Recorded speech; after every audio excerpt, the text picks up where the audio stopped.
மாதா இங்கே காட்சி கொடுத்த அந்த நிகழ்ச்சி நடந்து அங்கீகரிக்கப்படாத அந்த காட்சின்னு வச்சுக்குவோம்.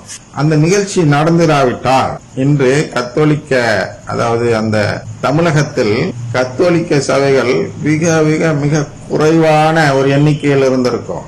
இன்று அருங்குடையிடம் இருந்து நம்மை காப்பாற்றி வருவது என்பது இந்த வேளாங்கண்ணி தான். அந்த வேளாங்கண்ணியிலும் அருங்குடையை புகுத்தி விட்டார்கள். அதுதானே நாம் மிகவும் வேதனை அடைந்தோம். இப்பொழுது உள்ள பங்கு தந்தையை குறை சொல்ல முடியாது. இருந்தாலும் அதை புகுத்திய நபராக இருப்பவர் அந்த அதிபர். அவரும் மனம் மாறியது போன்று தெரிகிறது என்றும் பார்க்கிறோம். நாளை அவருடைய மறைவுரை இருக்கும். அதில் தெரியும் அவர் எங்கே வலமை பக்கம் இருக்கிறாரா சிலுவை பக்கம் இருக்கிறாரா என்பது நாளைய மறைவுரைகள் தெரியலாம். சென்ற மறைவுரையில் சிலுவை பக்கம் தான் என்பது போன்று இருந்தது மறைவுரை.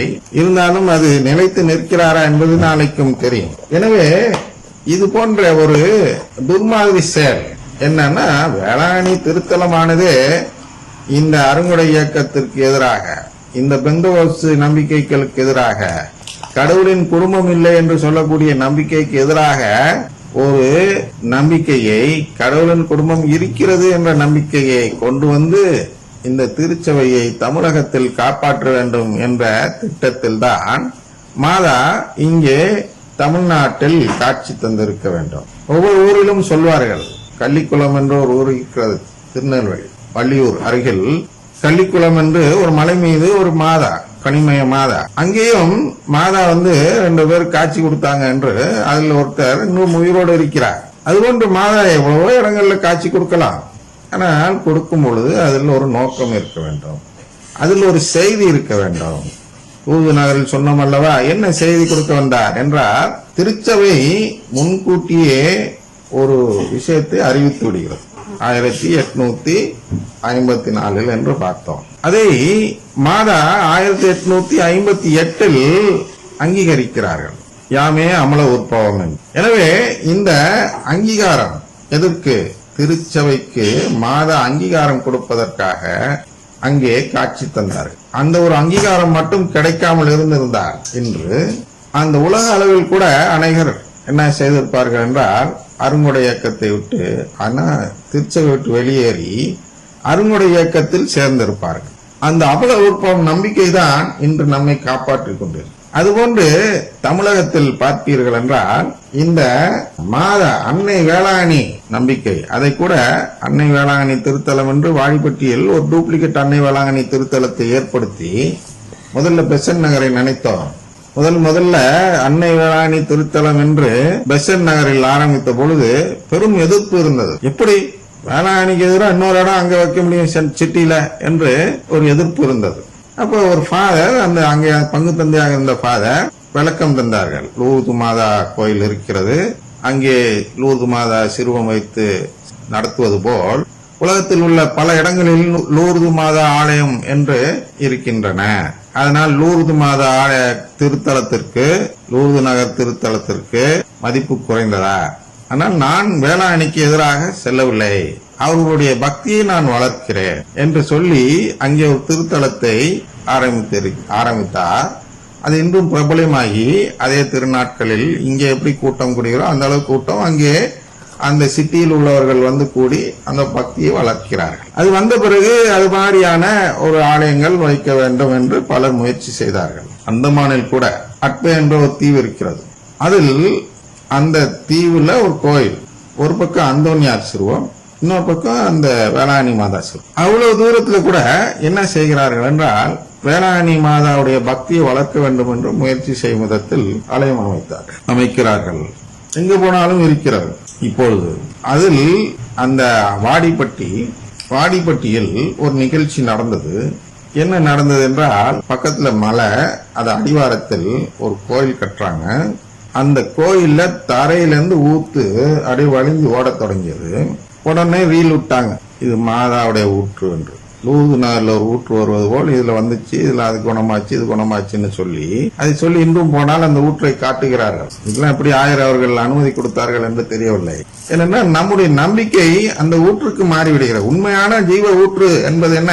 நற்கருணை ஆண்டவர். நற்கருணை ஆண்டவர் மீது உள்ள நம்பிக்கை நமக்கு வாழ்வை தரக்கூடியதாக இருக்கும் பொழுது அந்த நம்பிக்கையை தூக்கி ஒரு ஊற்றின் மேல் வைக்கிறார்கள். வைத்துவிட்டு என்ன செய்கிறார்கள்? முழுக்க முழுக்க அருங்குடை ஜெபம் தான் அங்கே நடக்கிறது. அங்கே கேட்பதற்கு நாதி கிடையாது. ஏனென்றால் அது நம்முடைய திருச்சபையினால் அங்கீகரிக்கப்பட்ட திருத்தலம் கிடையாது. அவர்கள் கட்டுப்பட்டு செயல்படுவர்கள் அல்ல. குறிப்பாக அவர்கள் அந்த டயசிசன் குருக்கள் அல்ல. அவர்களுக்கென்று ஒரு ஆன்மீக சபை இருக்கிறது அல்லவா, அவர்களுடைய அந்த இவர்தான் அதை கட்டுப்படுத்த வேண்டும். அவர்களுடைய நம்பிக்கை அருங்குடை நம்பிக்கையாக இருந்துவிட்டால் ஆயர் அவர்கள் அனாவசியமாக அதில் மூக்கை நுழைத்து அதை தடுக்கலாம் முடியாது, செய்ய மாட்டார்கள். பொதுவாக அதிகாரம் இருந்தாலும் அந்த ஊர் ஆயருக்கு, அது எந்த மறை மாவட்டம் என்று எனக்கு தெரியாது, அந்த ஊர் ஆயருக்கு நற்கருணை மீது அதீத ஒரு நம்பிக்கை இருந்தால்தான் அது போன்றெல்லாம் தலையிட்டு தடை செய்ய முடியும். அந்த ஆயரும் வளமை நற்செய்தியை நம்பக்கூடியவராக இருந்தால், ஏதோ திருச்சபைக்கு வருமானம் வருது, நல்லா செழிப்பா இருக்கட்டும், மக்களுக்கு பக்தி வளருது, நல்லபடியா நடக்கட்டும்னு ஆசீர்வாதம் பண்ணிட்டு போயிட்டே இருப்பாங்க. அவங்க உள்ள என்ன நடக்குதுன்னு நோண்டி பார்க்க மாட்டாங்க. அதுதான் அங்கே வாடிப்பட்டியில் நடந்து கொண்டிருக்கு. எதிர் வேளாங்கண்ணி என்று சொல்லலாம். இங்க வேளாங்கண்ணியில என்னாலாம் நடக்கலையோ, என்னாலாம் நடக்கக்கூடாது என்று இங்க ஒரு கட்டுப்பாடு வைத்திருக்கிறார்களோ, அதையெல்லாம் மீறி செயல்படக்கூடிய இடம் என்றுதான். அதுவும் திருத்தலம்னு அழைக்கிறாங்க. அதையும் பசிலிக்கா ஆக்கிட்டாங்களா, ஆக்க போறாங்களான்னு தெரியல. அவங்களும் மைனர் பசிலிக்கா என்று ஒரு அனுமதி ஒரு காலத்தில் பெற்று விடுவார்கள். அப்பொழுது அது அந்த அளவுக்கு வளர்ந்து விடும். ஏனென்றால் அது வளமை நற்செய்தியை போதிக்கும் வேளாங்கண்ணி. இந்த வேளாங்கண்ணி வளமை நற்செய்தியை போதித்து விடக்கூடாது என்பதற்காக தான், சிலுவை நற்செய்தியை போதிப்பதற்கு ஒரு வேளாங்கண்ணியாக இருக்க வேண்டும் என்பதற்காக தான் நாம் இவ்வளவு தூரம் வேளாங்கண்ணியுடைய மைய கருத்து என்று டெய்லி தினமும் வேளாங்கண்ணியையே பார்த்து கொண்டிருக்கிறோம். என்றால் அதுதான் இன்று நமக்கு தமிழகத்திற்கு உயிர் கொடுத்து கொண்டிருக்கிறது. அருங்குடை இயக்கத்தினரிடம் இருந்து நம்மை காப்பாற்றிக் கொண்டிருப்பது இந்த அன்னை வேளாங்கண்ணி மாதாவுடைய பக்தி முயற்சி தான். அந்த மாதா மட்டும் இல்லைன்னா இன்னைக்கு மற்ற இதை போல் நாம் அனைவருமே பெந்தோஸ்தா தான் மாறி இருப்போம். அப்படின்னு அருங்குடை இயக்க சபையாகத்தான் இருக்கும். இன்றும் தமிழகத்தில் ஒரு சில மறை மாவட்டங்கள் அந்த வளமை நற்செய்தியை ஏற்றுக்கொள்ளாமல் சிலுவை நற்செய்தியை ஏற்றுக்கொண்ட அந்த நற்கருணை ஆண்டவர் நம்பிக்கையுடைய ஒரு திருச்சபையாக செயல்படுகிறது என்றால் அதற்கு ஒரு மிகவும் முக்கியமான காரணம் வேளாங்கண்ணி. அதற்கு முன்னோடியான காரணம் லூர்து நகரின் காட்சிகள். ஏனென்றால் இங்கேயும் புதுமை நடக்கிறது, அருங்குடை இயக்கத்திலும் புதுமை நடக்கிறது. மக்கள் புதுமையை நோக்கிதான் ஓடுகிறார். நான் ஒத்துக்கொள்கிறேன். வேளாங்கண்ணிக்கு வருபவர்கள் அனைவருமே நற்கருணை மீது நம்பிக்கை உடையவர்களாக வருகிறார்களா என்றால் இல்லை, உண்மைதான். நற்கருணைன்னு என்னன்னு கூட கேட்கிறவங்க வராங்க. ஆனால் எதற்காக வருகிறார்கள்? அங்கே நடக்கக்கூடிய புதுமைகளை பார்ப்பதற்காகவும் அனுபவிப்பதற்காகவும் வருகிறார்கள். அதைதான் மாற்ற பார்த்தார்கள், மாற்றிக்கொண்டு இருக்கிறார்கள் என்று நினைக்கிறேன். என்ன செய்கிறார்கள் என்றால், சுகம் அளிக்கும் ஆசீர்வாதமா இன்னொரு இது வச்சுக்கிட்டு அந்த எல்லாரையும் ஆசீர்வாதத்துக்கு வர வச்சு நற்கருணை ஆண்டவரை தூக்கிட்டு இப்படி வந்திருப்பாங்க. கேட்டா நற்கருணை மீது பக்தி வளர்க்கிறேன் என்பார்கள். அப்படி வளர்க்க கூடாது. ஏனென்றால் நற்கருணை என்பவர் அருங்குடை இயக்கத்திலும் உள்ளவர். நீங்கள் அருங்குடை இயக்க பாடல்களை பாடி ஆசீர்வாதம் அப்படி தரும்பொழுது நற்கருணை எப்படி வெளிப்படுத்துகிறீர்கள் என்று ஏற்கனவே பார்த்தோம். நற்கருணை ஆண்டவர் ஒரு நொடி பொழுதுல குணப்படுத்தக்கூடியவர்.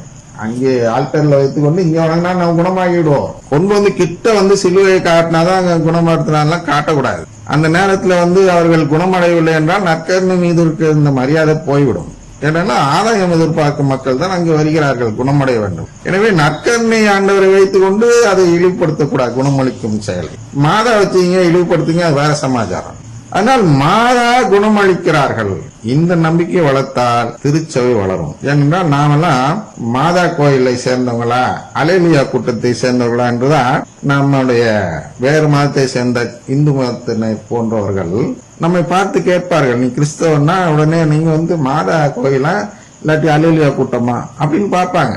ஏன்னா ரெண்டு பேருமே கிறிஸ்துவன் சொல்லுகிறீங்க, அப்ப எங்களுக்கு பிரிச்சு பார்க்க தெரியல என்பதால் அவர்கள் பிரித்து பார்ப்பது எப்படி என்றால், ஒரு பக்கம் மாதா ஒரு பக்கம் அலேலியா என்று பிரித்து பார்க்கிறார்கள். அந்த மாதா தளத்துல நீ அலேலியா ஜெபத்தை நடத்தி குணப்படுத்தினால் எந்த பக்கம் நம்பிக்கை போகும்?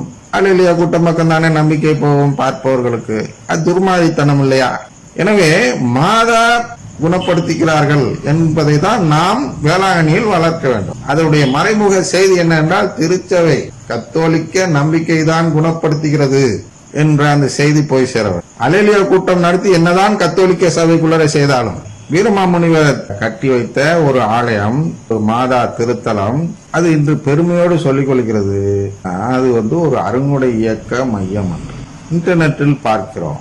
எனவே அங்கே குணமளித்தல் நிகழ்ச்சி நடக்கும் என்றால் அங்கே என்னென்ன செய்வார்கள் அங்கே வரக்கூடியவர்கள் என்று நாம் யோசித்து பார்க்க வேண்டும். யாரை நம்புவார்கள்? மாதா திருத்தலம் தான், ஆனால் குணமளிக்கும் அந்த அருங்கொடை இயக்கம் தான் என்று சொன்னால் பாகாலாவியை நம்பக்கூடியவர்களாக தானே மாறுவார்கள். அல்லேலூயா கூட்டத்தை நம்பக்கூடியவர்களாக தானே இருப்பார்கள். அதே செயலை வேளாங்கண்ணியில் நாம் செய்யக்கூடாது. மீறி செய்தால் அங்கே மாதா காட்சியே தரவில்லை என்றாகிவிடும், தந்து ஒரு புண்ணியம் இல்லை என்றாகிவிடும். ஏனென்றால் மாதா காட்சி கொடுக்கிற அளவுக்கு அது ஒரு பெரிய திருத்தலம் என்றால் மாதா தான் கட்டி காப்பாற்றணும். அந்த மாதா அங்க காப்பாத்தலனா அங்கு காட்சியாக சொல்லப்பட்டது எல்லாமே பொய் என்றாகிவிடும். எனவே மற்ற திருத்தலத்திற்கும் வேளாங்கண்ணிக்கும் ஒரு வேறுபாடு இருக்கிறது. மற்ற திருத்தலம் மாதாவின் பெயரை வளர்க்க பார்க்கிறார்கள், அவர்களுக்கு உண்டியலில் காசு வசூலிக்க பார்க்கிறார். ஆனால் இந்த திருத்தலம் அப்படி அல்ல, இது மாதாவே நேர்ல பார்த்துக்கிட்டு வழி நடத்தி கொண்டிருக்கும் திருத்தலம் என்று நாம் நம்புகிறோம். ஏனென்றால் அவர்கள் 3 முறை காட்சி கொடுத்திருக்கிறார்கள். 3 முறை காட்சி கொடுக்கிற அளவுக்கு பண்ணிட்டு கொண்டு போய் இந்த சபையை, இந்த பங்கை பெந்தோஸ்து இடம் கொடுப்பார்களா? பெந்தோஸ்து நம்பிக்கையாளர்களிடம் கொடுப்பார்களா? கொடுக்க மாட்டார்கள்.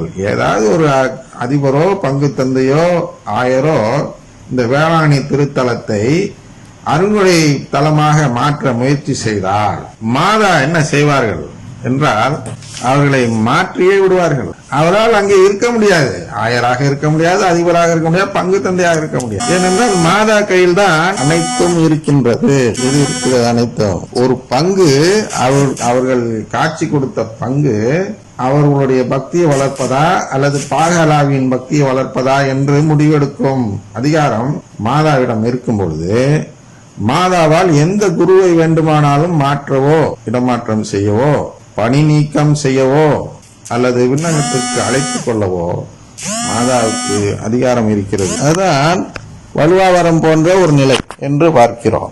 வலுவாவரம் போன்ற ஒரு நிலை என்று மாதா திருத்தலத்தில் ஒரு நிலை இருக்கிறது. அது என்ன என்றால் மாதா காப்பாற்றுவார்கள். இந்த வாடிப்பட்டி, இந்த பெரிய நாயகி என்று சொல்லக்கூடிய அந்த திருத்தலம், அப்புறம் பெசன் நகர், இது போன்ற அந்த வில்லியனூர், இதெல்லாம் மாதா காட்சி கொடுத்த தலங்கள் கிடையாது. அதனால் அங்கே மாதா கட்டுப்படுத்த மாட்டார்கள், கட்டுப்படுத்த வேண்டிய தேவையில்லை. அங்கே ஆயர்கள் தான் கட்டுப்படுத்த வேண்டும். வேளாங்கண்ணி அப்படி அல்ல. ஆயரை நியமிக்கும் பொழுதே மாதா கட்டுப்படுத்தி நல்ல ஆயரை தான் முதலில் வேளாங்கண்ணிக்கு தருவார்கள். அந்த ஆயர் வரும்பொழுது வளமை நற்செய்தியை நம்பக்கூடியவராக இருந்தாலும் நிர்வாகம் செய்யும் காலப்போக்கில் மனம் மாறி சிலுவை நற்செய்தியை ஏற்றுக்கொண்டவராக மாறி அந்த மாதா பக்தியை வளர்த்து திருச்சபையை காப்பாற்றக்கூடிய நிலை, அதாவது கடவுளின் குடும்பத்தை காப்பாற்றக்கூடிய நிலையில் அவருடைய மனநிலையை கொண்டு வந்து விடுவார். அது மாதா பார்த்துக் கொள்வார்கள். அவ்வாறு இல்லாதவர்களை அங்கே ஆயராகவே ஆக்க மாட்டார்கள். அவர்களுடைய இது இல்லாமல், அவர்களுடைய இசைவு, அவர்களுடைய முடிவு இல்லாமல் யாரும் இங்கே ஆயராக வர முடியாது.